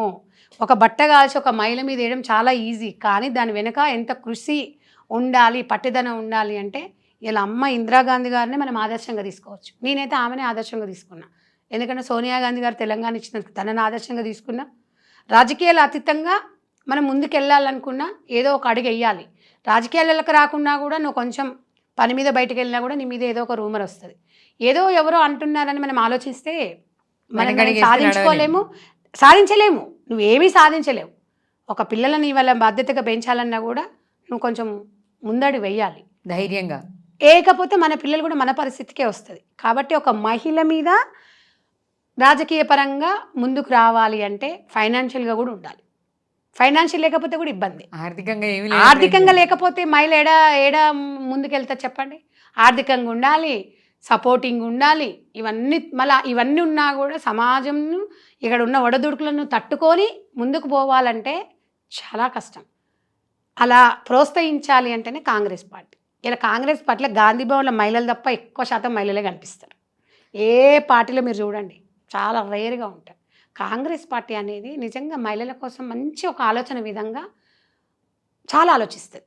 ఇవాళ రాహుల్ గాంధీ గారు కానివ్వండి మహిళల కోసం, సీతక్కని మీరు చూసిండ్రు కదా, ప్రతి వాళ్ళని సీతక్కని మేము పార్టీలకు అతీతంగా నేను చదువుకునేటప్పుడు కూడా ఒక ఉక్కు మహిళగా పాపం ఆమె పార్టీలకు చాలా కష్టపడుతుంది. అలాంటి మహిళను కూడా ఇష్టానుసారంగా అనడం, అట్లాంటి మహిళలు ముందుకు వస్తున్నప్పుడు తనని కూడా రకరకాలుగా మాట్లాడినప్పుడు మనం కూడా ఆలోచించాల్సి వస్తుంది. టెన్షన్ పడుతుంటారు. అన్నీ వదులుకొని 33% రిజర్వేషన్ వచ్చిన తర్వాత మహిళ అంటే ఏందో అప్పుడు గౌరవం సమాజంలో ఉంటుంది. ఒక విలువలతో కూడుకున్న రాజకీయాలు చేయడానికి అవకాశం ఉంటుంది. ఇప్పుడు మీరు ఈ 10 ఏళ్లలో రాజకీయాలు 10-15 ఏళ్ల నుంచి ఉన్నారు రాజకీయాల్లో. ఎప్పుడన్నా ఒక్కసారైనా మనం పర్సనల్గా ఒక 10 నిమిషాలు పర్సనల్గా మాట్లాడుకుందాం మేడం. ఒక్కసారైనా అబ్బాయి ఈ రాజకీయం నాకు అవసరమా, నా కుటుంబం, నా ఇల్లు నాది, మీరు ఒక ఎన్జిఓ కూడా రన్ చేస్తున్నారు, దాని గురించి కూడా తెలుసుకుంటాం మేము. అది ఉంది కదా, నేను సమాజానికి సేవ చేస్తున్నాను కదా, వాళ్ళు వచ్చి ఒక మాట, వీళ్ళు వచ్చి ఒక మాట, అటు నుంచి బురద ఇటు నుంచి రాయి, ఇవన్నీ నాకు అవసరం అని ఒక్కసారి కూడా అనిపించలేదు మేడం? లేదమ్మా, నేను ఆలోచించుకొని వచ్చిన బయటికి. ఇక మళ్ళీ ఒకసారి బయటకు వచ్చినామంటే వెనక్కి తిరిగి చూసేది నా బ్లడ్లో లేదు. నువ్వు ఏదైనా 10 మందికి వచ్చినా చచ్చిపోయినా పర్వాలేదు అంటే మాటలు విన్నప్పుడు ఇప్పుడు ఎన్నో మాటలు పడి ఉంటారు కదా మేడం. పడనియండి, నేను అవన్నీ చెప్తున్నాను కదా, పడనివ్వండి. అప్పుడు నా గుండె చాలా స్ట్రాంగ్ అవుతుంది. వాళ్ళెవరో అన్నారు, వీళ్ళెవరో అన్నారు అనుకుంటే ఏడ్చుకుంటూ కూర్చుంటే జరగదు. మనం ఎవరికి సమాధానం చెప్పాలి? మన అంతరాత్మకు సమాధానం చెప్పాలి, మన భర్తకు సమాధానం చెప్పాలి, మన తల్లిదండ్రులకు చెప్పాలి. ఒక భర్తతో మనం అన్ని మాట్లాడుకున్న తర్వాతనే ఫ్యామిలీ పరంగా ఓకే అన్న తర్వాతనే ఒక స్టెప్ బయటికి ఇస్తాం. మళ్ళీ వెనకకెందుకు మళ్ళీ తిరిగి చూస్తాం మనం? నేను అన్ని ఇంట్లో కూడా చెప్తాను, ఈ రకంగా రూమర్స్ వస్తాయి. సో నువ్వు కూడా స్ట్రాంగ్ ఉండాలి. ఎందుకంటే ఒక భర్తగా తను స్ట్రాంగ్ లేకపోతే ఈరోజు నేను బయటికి రాలేను. అవును, లేకపోతే మళ్ళీ నువ్వు బ్యాలెన్స్ తప్పితే నేను బ్యాలెన్స్ తప్పుతా. కాబట్టి నువ్వు చేయలేని పని నేను చేద్దాం అనుకుంటున్నా. తను కూడా అదే చెప్తారు. నేను చేయలేని పని నువ్వు చేస్తా అంటాను, వెళ్ళు. నాకంటే ఒక అంతరాత్మ ఉంటుంది. నా అంతరాత్మకు నేను మాత్రమే సమాధానం చెప్పుకుంటా. నాకే పెద్ద గురువు అంతరాత్మ. కాబట్టి నాలో ఉన్నది నా ఎన్జిఓ కూడా. నేను 2003లో ఒక ఎన్జిఓ ఆర్గనైజేషన్ ప్రారంభించి, దాని గురించి చెప్పండి మేడం, మీ ఎన్జిఓ గురించి. మదర్ ఫౌండేషన్ అని చెప్పేసి 2003లో స్థాపించి ఇప్పటి వరకు తెలంగాణ రాష్ట్రంలో 21 సంవత్సరాలు 2 లక్షల మంది మహిళలకు ఉచితంగా టైలరింగ్ శిక్షణ ఇచ్చి 32 వేల పైచీలకు కుట్టు మిషన్లు ఉచితంగా ఇప్పించి ఒంటరి మహిళలలో సమాజంలో ఎలా బ్రతకాలి అని ఒక ఆధారం చూపించుకుంటూ వాళ్ళతో మమైకమైకుంటూ సెకండ్ ఇన్నింగ్లో భువనగిరి పార్లమెంట్లో 25,000 మంది మహిళలకు ట్రైనింగ్ ఇచ్చి సర్టిఫికేట్లు ఎమ్మెల్యేల మినిస్టర్ల చేతుల మీదకి వెళ్ళి కూడా ఇప్పించినాం. ఒంటరి మహిళలకు సంధ్యక్క సైన్యం ఉంటుంది. నా ఎమ్మడి ఒక సంధ్యక్కగా, ఒక మదర్ ఫౌండేషన్ చైర్మన్గా సంధ్యారెడ్డి కాదు, సంధ్యక్క. ఈ సంధ్యక్క సైన్యంలో 32,000 మంది నాకు లైవ్లో ఉంటారు మా గ్రూపులలో. ఓకే, కంటిన్యూగా వాళ్ళు. ఇవాళ నేను ఇక్కడ ఏ చిన్న విషయం జరిగినా ఒక్క వాయిస్ పెట్టేస్తే గంటలో 2,000 మంది నా దగ్గరకు వస్తారు. అంటే ఎటువంటి వాళ్ళు మిమ్మల్ని సంప్రదించాలి? ఇప్పుడు మహిళల్లో సమస్యలు ఉన్న వాళ్ళు బడు బలహీనమైన వర్గాల మహిళలు, వాళ్ళకి చేనేతనివ్వాలి అంటే ఒక నేర్చుకోవాలని స్కిల్ ఉన్న వాళ్ళు, ఆర్థిక స్తోమత లేని వాళ్ళు మదర్ ఫౌండేషన్ సంప్రదించవచ్చు. నా మదర్ ఫౌండేషన్ ఫోన్ నెంబర్ కూడా మీకు అభ్యంతరం లేకపోతే కూడా నేను తప్పకుండా మేడం. ఎందుకంటే ప్రతి మహిళ చదువుకొని ఏం చేయలేని పరిస్థితుల్లో ఉన్నప్పుడు మమ్మల్ని సంప్రదిస్తే ఏ రంగాలలోకి వెళ్ళాలనేది కూడా మేము చెప్తాం. మా సొసైటీ నెంబర్ వచ్చేసి 9959447777. ఎందుకంటే నన్ను సంప్రదించవచ్చు. ఏ గ్రామీణ ప్రాంతమైనా మేము వెళ్తాము, మా టీచర్స్ని పంపిస్తాము. మాకు రాష్ట్ర వ్యాప్తంగా కోఆర్డినేటర్స్ ఉన్నారు. ఆ కోఆర్డినేటర్స్ కూడా నా దగ్గర ట్రైనింగ్ అయిన వాళ్ళు, సేవాభావం సంధ్యక్కను ఆదర్శంగా తీసుకొని పనిచేసిన వాళ్ళే ఉన్నారు. వాళ్ళకి మేము ఏదో ఖర్చుల మందం మీకు డబ్బులు ఇస్తాం తప్ప, జీతాలంటే సరే ఒక 4-5 వేల రూపాయలు వాళ్ళ ఖర్చులు వాళ్ళకి కావాలి కదా. ఎందుకంటే వాళ్ళ టైంని మనకు స్పెండ్ చేస్తున్నప్పుడు నామినల్గా నాతో పాటు పనిచేసినప్పుడు నా భావాలు వాళ్ళకి రావాలి అనేది నాదొక అది. ప్రతి గ్రామంలో 10 మంది సంధ్యక్కలు ఉండాలి. ప్రతి రాష్ట్రంలో ఏదైనా జరిగిందంటే ఒక 1000 మంది సంధ్యక్కలు కావాలి అనేది నేను పోయినా కూడా నా ఆశయం అనేది. నా మదర్ ఫౌండేషన్, నా సోదరులు కూడా నాకు చాలా సపోర్ట్ చేస్తారు కొంతమంది వెనుక నుంచి. కానీ మహిళలు మాత్రం ఎక్కడ పోయినా మదర్ ఫౌండేషన్లో ట్రైనింగ్ నేర్చుకొని 45 రోజులు ఈ ఉచిత ట్రైనింగ్ ఉంటుంది. వాళ్ళ బ్లౌజులు వాళ్ళు కుట్టుకొని, ఇప్పుడు ఎట్లయితే మనము మహిళల మీద అత్యాచారాలు జరుగుతున్నాయి, నిరక్షరాస్యత అది లేకపోవడం వల్ల మహిళల్లో కూడా ఆత్మహత్యలు చేసుకోవడము, చెడుదారిలో తిరగడం, కూడా ఉద్యోగాలు లేకపోవడం, అవకాశాలు లేకపోవడం, స్కిల్ ఉన్నా కూడా అది ఉపయోగించుకోకపోవడం, స్కిల్ డెవలప్మెంట్ లేకపోవడం, ఒక పని లేకపోవడం. పనిని కల్పించాలి, మహిళ కుటుంబంలో చక్కగా ఉండాలి, భార్యాభర్తలు మనస్పర్ధలు వచ్చినా విడిపోకుండా కడవరకు ఉండాలి, పిల్లలను వీళ్ళిద్దరి మధ్యలో పిల్లలు రోడ్డు మీద పాలు కావద్దనేది నా concept. Okay, main concept madam. ఆ కాన్సెప్ట్ వల్లనే నేను వాళ్ళకి ఒక ఫస్ట్ కౌన్సిలింగ్ ఇచ్చినాకనే అక్కడ టైలరింగ్ సెంటర్స్ ప్రారంభిస్తాను. వాస్తవానికి గ్రామీణ ప్రాంతాలలో మాకు సర్పంచులు కూడా సహకరిస్తారు. టీచర్స్ కూడా 6,000 రూపాయలు టీచర్లకు జీతాలు నేను నేనే ఇస్తాను. నా మొత్తం ఎన్జిఓ అంతా మీ సొంతంగా ఇప్పటివరకు గవర్నమెంట్ నుంచి ఒక రూపాయి కూడా నాకు అందలేదు. సేవ చేస్తూ ఉన్నాను ఇప్పటికీ. స్టిల్ నౌ ఇప్పుడు నకరకల్ నియోజకవర్గం 2,000 మంది ట్రైనింగ్. అంటే ఇప్పుడు మీ ప్రభుత్వం ఉంది కదా మేడం, ఇప్పుడు మీరు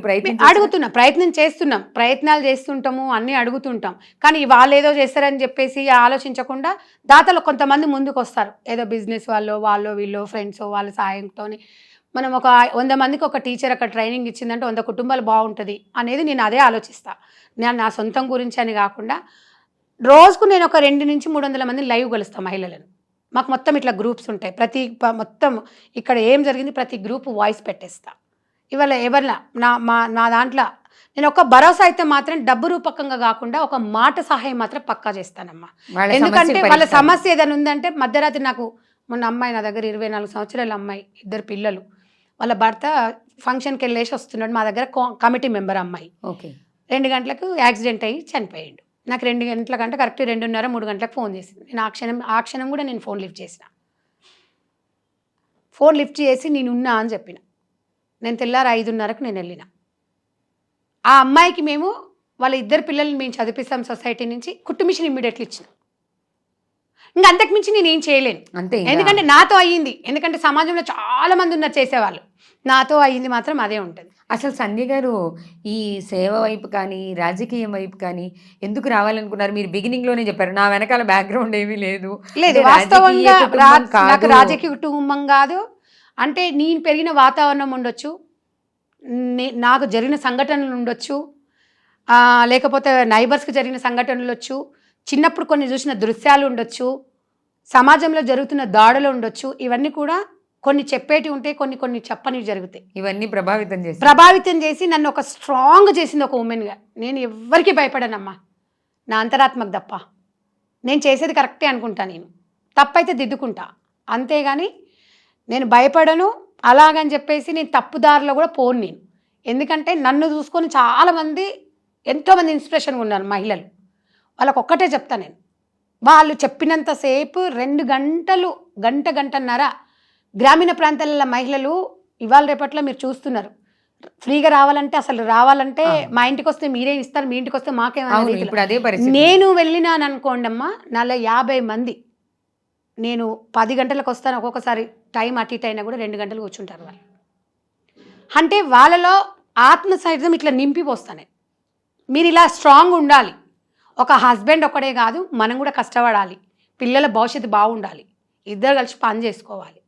లేని జీవితాన్ని ఊహించుకోకండి, ఉన్నదాంతో చక్కగా ఉండనని ఒక అక్కలాగా వాళ్ళకి చెప్తుంటే ఇంక అంతకన్నా ఎక్కువ ప్రేమ ఇంకేం కావాలి చెప్పండి అమ్మా. ప్రేమను పంచడం అనేది గొప్పతనం. డబ్బు అందరి దగ్గర, ధైర్యం నింపుతాం. నా దగ్గర మొన్న కూడా ఒక అమ్మాయి కోఆర్డినేటర్ యాక్సిడెంట్ అయ్యింది, హాస్పిటల్కి వెళ్ళి పరామర్శించిన 1000 మంది అమ్మాయికి ఫోన్ చేసిరు, అక్క ఎట్లుంది అని. ఆ అమ్మాయి అంటుంది, నాకు ఈరోజు ఇంతమంది మీ ద్వారా, మన మదర్ ఫౌండేషన్ ద్వారానే వచ్చింది సంధ్యక్క, నాకున్న టైం నేను కేటాయిస్తా. ఆ అమ్మాయిని ఆదర్శంగా తీసుకున్నారు. మంజులకి ఇట్లా అయిందంటే వెళ్దాం పదండి అని. అంటే ఇవాళ మేము ఒక యూనిట్గా ఏర్పడి ఒక సంధ్యక్కగా, ఇంతకన్నా ఎక్కువ నాకేం కావాలి చెప్పండి. ప్రాణం వాళ్ళ ప్రేమాభిమానాలు చూస్తుంటే ప్రాణం పోయినా పర్వాలేదు ఈ క్షణం అనిపిస్తుంది. అంతకు మించి ఇంకేం వద్దమ్మా. కాంగ్రెస్లో ఏ పార్టీ ఏ పదవి కోరుకోవట్లేదా? పదవి నేను అధికార ప్రతినిధిగా సీనియర్ స్పోక్స్ పర్సన్గా పనిచేస్తున్నా. పార్టీకి గుర్తించి మనకు అవకాశం ఇవ్వాలని కోరుకుంటున్నాము. అడగడం అమ్మాయిని అన్నం పెట్టి నేను కూడా అడిగినా, సరే వాళ్ళు ఇచ్చే టైంకి ఇస్తారు. ఇవ్వలేదని బాధపడేది లేదు, లేకపోతే ఇది ఇక్కడ ఆగిపోయేది లేదు. జరుగుతుంది. ఇవ్వకపోతే బాధపడి వేరే పార్టీలోకి వెళ్ళిపోవడం చేయడం. నాకు అసలు యాక్చువల్లీ మీకు ఒక విషయం తెలియదు, నాకు అసలు పార్టీలు అంటేనే ఇష్టం ఉండదు.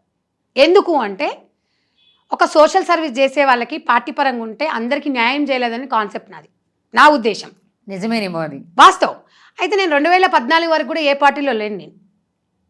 కానీ తెలంగాణ ఉద్యమం చేసిన, తెలంగాణ జాగృతిలో పనిచేసిన, 7 years కవితతో పాటు జైలుకు పోయినా, ఏటూ నేనున్నా నిందితురాలుగా, జైలుకు పోయేసి వచ్చిన, 40 కేసులు ఉన్నాయి నా మీద. తెలంగాణ జాగృతిలో అంత యాక్టివ్గా పనిచేసిన సంధ్య గారు బీఆర్ఎస్ పార్టీని ఎందుకు వ్యతిరేకిస్తున్నారు? నేను బీఆర్ఎస్ జాగృతికి సంబంధం లేదు. జాగృతి అనేది ఎన్జిఓ ఆర్గనైజేషన్. బీఆర్ఎస్ పార్టీ అనేది అది పొలిటికల్ పార్టీ, రాజకీయ పార్టీ. నాకు ఇష్టం లేదు, వెళ్ళాలంటే నేను అప్పుడే వెళ్ళేదాన్ని.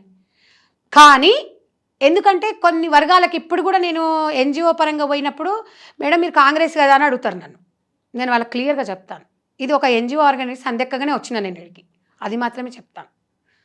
అంటే సంధ్య గారిలో 2 కోణాలు ఉన్నాయి. సంధ్యక్కగా ఎన్జిఓలో కనిపిస్తారు, మదర్ ఫౌండేషన్. నేను అప్పుడు సంధ్యారెడ్డిగా కాంగ్రెస్ పార్టీ అధికార ప్రతినిధిగా. వాళ్ళు అదే అంటారు, మీలాంటి అది మీ పర్సనల్ మేడం, మాకు సంబంధం లేదు, మా నుంచి మీకేం, నీ నుంచి మాకేమొస్తుందని ఆలోచిస్తామని వాళ్ళలో అర్థమయ్యేలా చెప్తాం. ఫస్ట్ ఏమో ఊర్లకు రాగానే కొంతమంది కాంగ్రెస్ లీడర్ కదా ఇమ్మంటారు.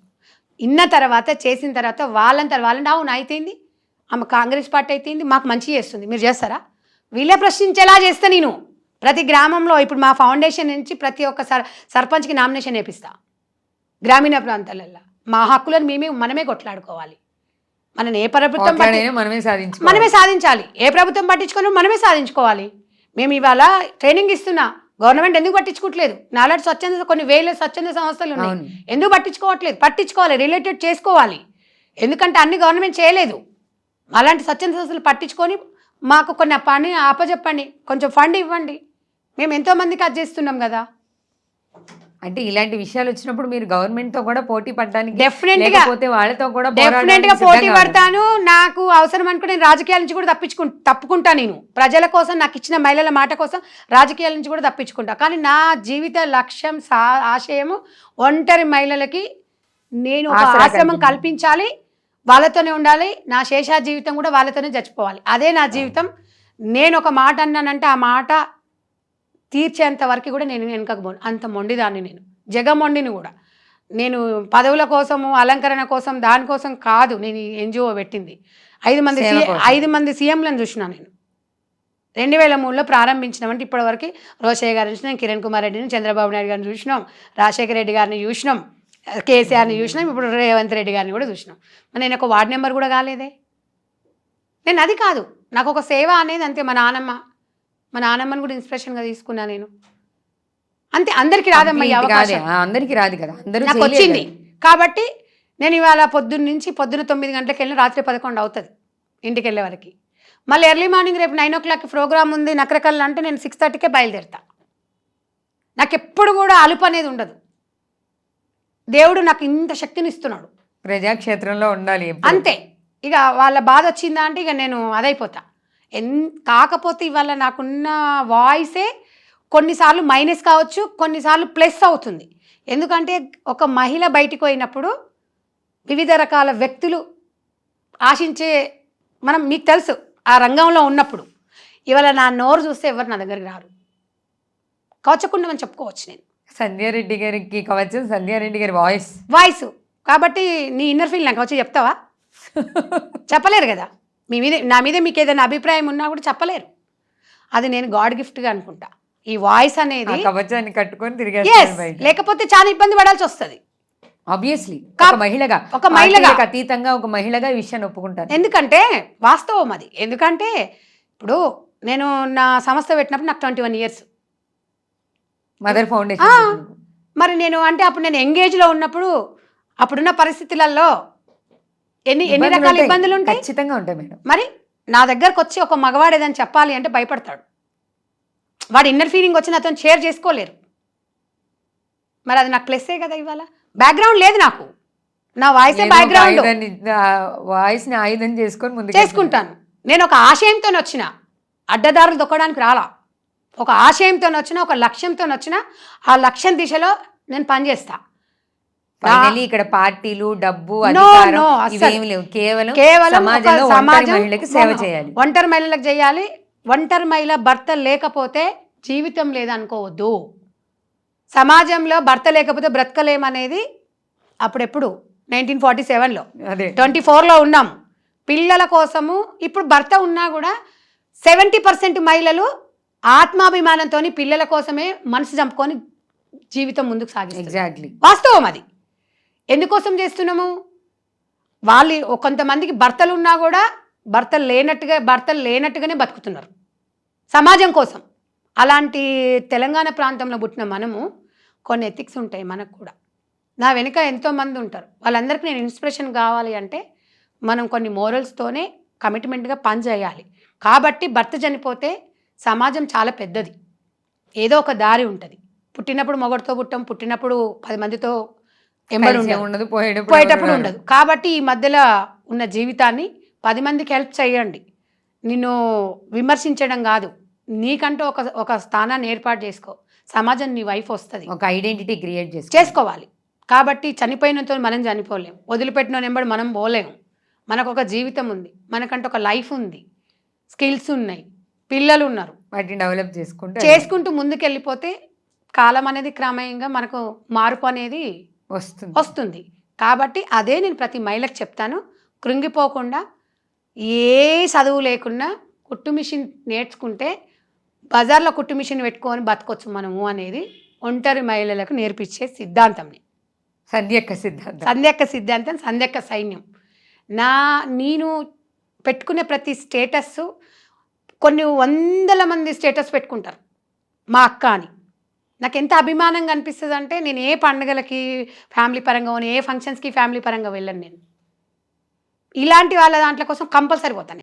వాళ్ళే మీకు ఆప్తులు అనుకుంటారు, వాళ్ళే నాకు అక్క చెల్లెండ్లు. ప్రతి క్షణంలో చనిపోయినప్పుడు మన ఎంబడి ఎంతమంది వస్తారు అనేది ముఖ్యం. చనిపోయినప్పుడు రామోజీరావు ఏం తీసుకొని పోయిండమ్మా? కొన్ని 1000 కోట్లు సంపాదించిండు, కొన్ని 100 ఎకరాలు ఉంది. ఏం తీసుకుపోయిండు? రాజశేఖర రెడ్డి గారు ఏం తీసుకుపోయిండ్రు? మంచి తీసుకుపోయిండు ఆయన. రామోజీరావు కూడా ఎంతోమందికి ఉద్యోగాలు ఉద్యోగాలు అవకాశాలు ఇచ్చిండ్రు. కల్పించారు. ఇలా రాజశేఖర రెడ్డి గారిని ఇవాళ 2వ తారీఖు నాడు ఇవాళ మనం ఎందుకు స్మరించుకుంటాం ఇన్ని సంవత్సరాలు చనిపోయినాక కూడా? ఒక మంచి చేసిండు ఆయన. ఆ మంచి సంధ్యక్కగా ముందుకు పోవాలి, సంధ్యక్కగానే చచ్చిపోవాలి మహిళల కోసం. నేను చెప్పే ప్రతి మాట వాళ్ళు నెమరేసుకొని వాస్తవం అని ఒప్పుకునే వరకు కౌన్సిలింగ్ ఇస్తా వాళ్ళకి. ప్రయత్నం అయితే ఆపకుండా ప్రయత్నం చేస్తున్నారు. ఆపన్నాను. 100 మంది వచ్చినప్పుడు అందులో 80 మంది మనం ఇష్టపడతారు. అందరు ఇష్టపడాలని కూడా లేదు. లేదు అని అడగడం కూడా తప్పు. మనం అవును. మీ ఇష్టం అది. ఇది అండి ఈ సిద్ధాంతాలు ఉంటాయి, మీకు ఇష్టం ఉంటే రండి, లేకపోతే వెళ్ళండి. వాళ్ళ వాళ్ళ అభిప్రాయం అంతే.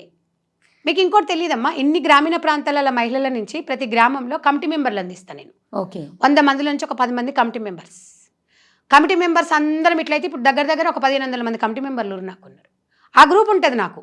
10 మంది మొత్తం స్ప్రెడ్ చేసేస్తారు ఊర్లో. ఇంత ర్యాపో ఏ రాజకీయ నాయకునికి ఉంటుంది చెప్పండి? అసలు చాలా నెట్వర్క్ మెయింటైన్ చేస్తున్నారు సంధ్యారెడ్డి గారు. అనకూడదేమో, సంధ్యక్కగా చాలా సంధ్యక్క network- వాస్తవం అది. సంధ్యక్కగా చాలా నెట్వర్క్ మెయింటైన్ చేస్తున్నారు. ఇవాళ ఒక్క వాయిస్ పెడితే కొన్ని వేల గ్రూప్లలోకి వెళ్ళిపోతుంది. అక్క చెప్పిందంటే కరెక్టే ఉంటుంది అని.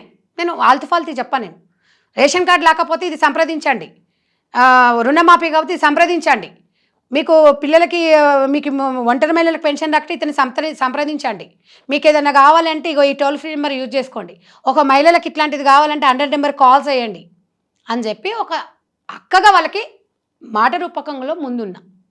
Thank you madam, thank you very much. అసలు చాలా ఇన్స్పిరేషన్గా చెప్పారు. మీ రాజకీయ జీవితం ఎలా ఉన్నా కూడా మీ పర్సనల్ లైఫ్లో ఆ మదర్ ఫౌండేషను, సంధ్యక్కగా మీరు చేస్తున్న కార్యక్రమాలు ఎంతో మంది మహిళలకైతే ఇది ఆదర్శమని, ఇంకా ఎవరైనా ఒకళ్ళిద్దరు భయపడి వాళ్ళకి అవకాశం ఉండి కూడా చేయగలిగిన స్కిల్ ఉండి బయటికి రాలేని వాళ్ళకి మీరు మంచి ఇన్స్పిరేషన్. మేము కూడా ఈ మదర్ ఫౌండేషన్ నెంబర్ని కింద స్క్రోల్ చేస్తాం. ఎవరికైనా నిజంగానే అలాంటి అవసరం ఉంటే వాళ్ళు మిమ్మల్ని సంప్రదిస్తారు. రాజకీయ పరంగా అడిగిన ప్రతి ప్రశ్న ప్రజల్లో మెదడులో ఉన్న ప్రశ్నలే అడిగాం మేడం. కేవలం వాళ్ళ నుంచి, అంటే మీ నుంచి ప్రజలు సరైన సమాధానం, వాస్తవ సమాధానం, ఏదైతే నిజం ఉందో, రేవంత్ రెడ్డి గారి మనసులో ఏది ఉందో అది వాళ్ళకి తెలియాలి, మీలాంటి వాళ్ళు తెలియజేయాలనే ఉద్దేశంతోనే అడిగాం. Thank you madam, thank you very much. చూశారు కదా, మనం చూస్తున్న వాస్తవానికి, నిజమైన వాస్తవానికి, మనం చూస్తున్న దానికి వాస్తవానికి కూడా చాలా తేడా ఉంటుంది. అదేంటి అనేది గ్రహించడంలో కనుక మనం కొంచెం జాగ్రత్త వహిస్తే ఏ వ్యక్తి ఏంటి, ఏ సంస్థ ఏంటి, ఏ ప్రభుత్వం ఏంటి అనేది మనకి మంచి అవగాహన వస్తుంది. ప్రతి కార్యక్రమం వెనకాల కూడా ఒక పోరాటం ఉంటుంది. దాన్ని అర్థం చేసుకోవడంలో ఎటువంటి లోపం లేకపోతే ప్రతి పని మంచికే అని మనం నమ్ముదాం. మరో అతిథితో మళ్ళీ కలుద్దాం. నమస్తే.